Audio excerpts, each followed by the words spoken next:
बिस्मिल्लाहिर्रहमानिर्रहीम अस्सलाम वालेकुम कदरमने मौजूद यूँ په موقع باندې په DHQ هسپتال شه OPD مخه ته ویلوړیو او دغه ځوان اروغله ده OPD پله د موته ټلیفون وکړو چې یاره شاکور بای زه په هسپتال شه تو ته انتظار کوم داسې حالات شي چې لشکې خو ورته روشه نو زه روغلو اس پاته پښتنه سره وکړو چې ته شي د پوره روغشتنه او سویل غوړی دی السلام علیکم وعلیکم سلام شاول خدار ته وی چې نوم دې شاید سجید شای کیم زوی پیغمبر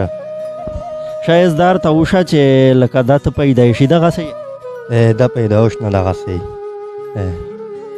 اچھا څنګه روغلا وی خیر خو خیر ودلې بیماران مې وړلې وي خو باز به مو چې د سره ملاو شو کچې gaadi باندې باسر ته وکړو سیکتی بیماران سیکتی اده مې وړي وا اده بیا ته په داسون باندې روړای شاده نه خالي وسره غلا او د مرا چنچ شه نه خپل راغلی وا نه خو لکه بیا اده دې کدای شي نیول وی یا چیرې وړل وی بیا ته کوي شه نه د پر مې بل ماما ظاهر اوستا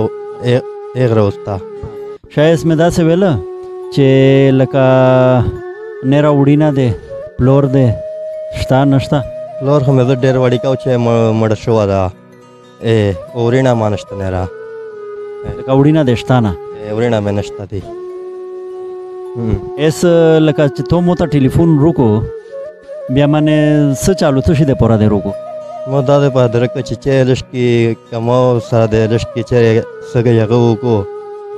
امداد کو چې ګاډي ته منځرا کې د پښې مې ډېرې خوشې شپې وخت چې په وشه راځه دغه ټیټي دی به خوشې ټیټي مې خوشې دی په اس موته ته دا ویا چې لکه ته ګاډي غوړې چاته ویلې چې دای ګاډي کوي که څه کوي دا موته بل ملګری وویل چې دای دا مزوره ته ګاډي منځرای به مو چې کچېره مو دا چې طریقه وکړله په ډېر خوانه وکړي شاید داسې مې ویل چې ته کوې ته زه خو استشا کوونه وای نشه سمز ډېره نشه کوای نه به منې کیر څرنګه چلی شي پیاز ټماټر غوړي چینی دیړه دا بچره نرسي دا داسې سي چې ممګونه سره ستړي واغه مې دمر امداد کوي خپل کیر مې نشته نه خپل کیر مې نشته را هم سیای شا اس مې داسې ویل چې تو چیرې نمبر شته ټلیفون نمبر تو لیبل نمبر شته بل چول لا و درک نه بل چول نه تو سه خپل شته په کیر شه مش په کیر شته دا خو هغه استپاته دو ته نمبر نمبر هو ارتباطه دا وشه نمبر 0336 88 11 610 0336 88 11 610 دا چا نمبر ده دا مې ماما د زیدا صحیح بیا هغه د بوري ده ان شاء الله هغه په یو کېر شه در سره قدرمن دغه یقینا تو سه ویني چې مزور دا او په تکلیف یا ده اسه چې په خپل ځون باندې سوچ وکړي چې په دغه ګنډې باندې ته داسې